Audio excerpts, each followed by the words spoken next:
What's something you found hard to? The actual ability to coach was a lot more difficult. Yeah, that would have been like, that's kind of the extreme end of it, the coaching stuff. You're never really going to have someone like, or three people, three experienced coaches beaming in on you and picking up every little thing and tearing it to pieces. But it's kind of, I think it's kind of it's a good thing, because that would probably be the most nervous you're going to be. When you take your first class or take your first warm up or whatever, you'll be a bit nervous at the start, and then you'll forget that we're here, and then you'll just crack on. I first started coaching, I wrote lesson plans for every single lesson I was doing, and I was doing 4 lessons a day. Time accounted for, the timeline of every single minute being accounted for. When I'm going to send people for toilet breaks, when I'm going to get people to water breaks. Even down to the words of command you're going to use, how you're going to structure the words of command, and how you explain the words of command. I'll write down to the minute detail.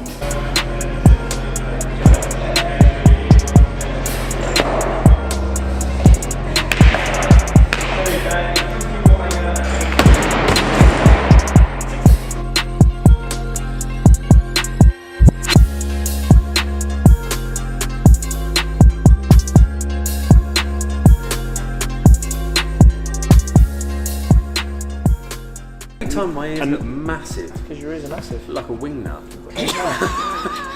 My brother used to get called wing nut. Yeah? But I don't actually have big ears. So guys, the Q&A rattling off, starting off with Pedro. Is that good? I have one. Awesome. Saw these Bane masks for training to improve oxygen absorption capability and stuff. That is an interesting prop. Kindly elaborate. So we were just talking about this before the Q&A started, and don't. Pedro, if I see you wearing one of these masks, I'm going to kick you out of the gym. No, apart from them looking slightly ridiculous, and I've seen people wearing these in normal gyms doing like bench press and bicep curls and stuff like that. It's bizarre. Lee, you were just discussing the research. Research is that it's trying to simulate high altitude training, but all it actually does is just make you breathe harder. There's some research into it improving like the strength of your in-breath and the intake of breath, but again, and your tidal flow and stuff like that, but it's all inconclusive, and it's basically been proven that it doesn't do anything. It's definitely not training what it wants to train, or improving what it wants to do. The theory behind it is of altitude training, and the actual sort of current understanding of it is it's better to live at high altitude than train at low altitude. But obviously we don't have that capability in a flat part of the UK. Essentially, if we flood, Cambridge is going first. Yeah. There's a couple of hills you can go and stand on top of a hill, Pedro, that'll do that. Before we carry on, did everyone also appreciate the fact that we're all in matching outfits today? Apart from I've gone black Reebok bottoms, whereas... Ted's for us, Phil. Ted's for us. Anywho, Fiona, I read about carb cycling in order to lose body fat and not muscle. Is there any value to this? Yes, but that is lighter fuels, like that extra last little bit. This is once you've exhausted loads of different modifications to your diet, and this is to get down that extra last bit of percentage. I'd say this isn't what I want you to be doing, Fiona. We'll have a talk about this in your next session. But this definitely isn't what I want you to be doing. This definitely isn't what I want most people to be doing to lose body fat. We want consistency. We want people who struggle enough to stick to just healthy eating. If we start putting in really strict percentages of our carbohydrate intake and sort of really messing with macros on a daily basis, that is not going to be maintainable. It does work. There is a lot of stuff that backs it up. There hasn't actually been a huge amount of, peer-reviewed research that supports it, but fitness guys, bodybuilding has been doing it for years and years and years, and there is like thousands, millions of people that have tried it out on themselves, and it works. Anecdotal. Yeah, so don't do it, Fiona.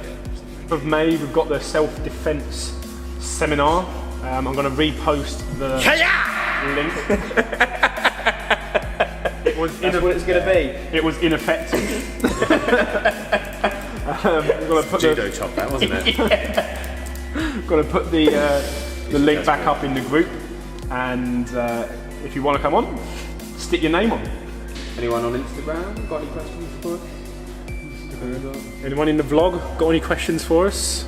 Anyone? Me. The vlog's not live. But they're going to see it next week. Oh, this is true. Yeah. We're talking into the future. Talking into the future. Nice. So if you're hearing this a week from now, it's weird. We predicted Weird. this. We predicted that you'd ask a question. Yeah. It's weird, isn't it? In person, whatever. And then we'll see you next week. Same for the vlog. If you've got any questions, send them in. Lee at CrossFit Cambridgeshire, and you'll be able to .co.uk, that is, and we'll be able to answer them for you a week before you actually ask them. Pet dance. My tiger's my lion's dancing. Okay. He's speaking to your lion.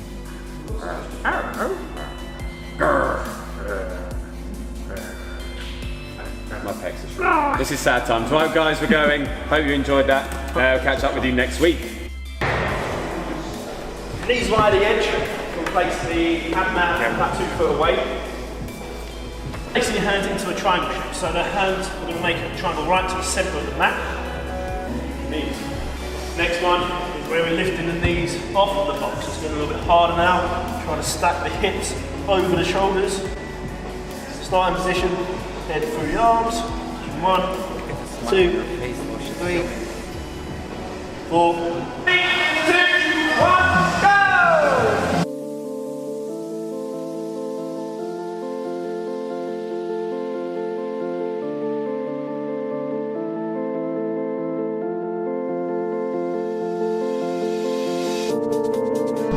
So it's Saturday, gym is empty as you can see.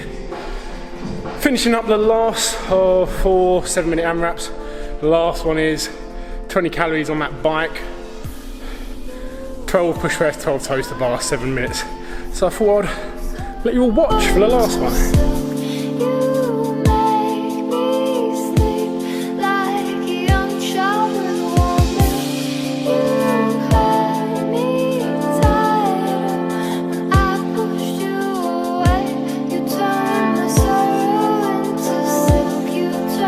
That was a little bit tough on that last one. Beat my first time round, so I got 2 plus 20, 32, 42. This time I got 3 complete rounds. Back onto the bike. Mentally quite challenging. It's been quite a busy week, so to do this with no one watching, it's quite tough, but the work gets done when no one's watching. So, yeah, see you next time.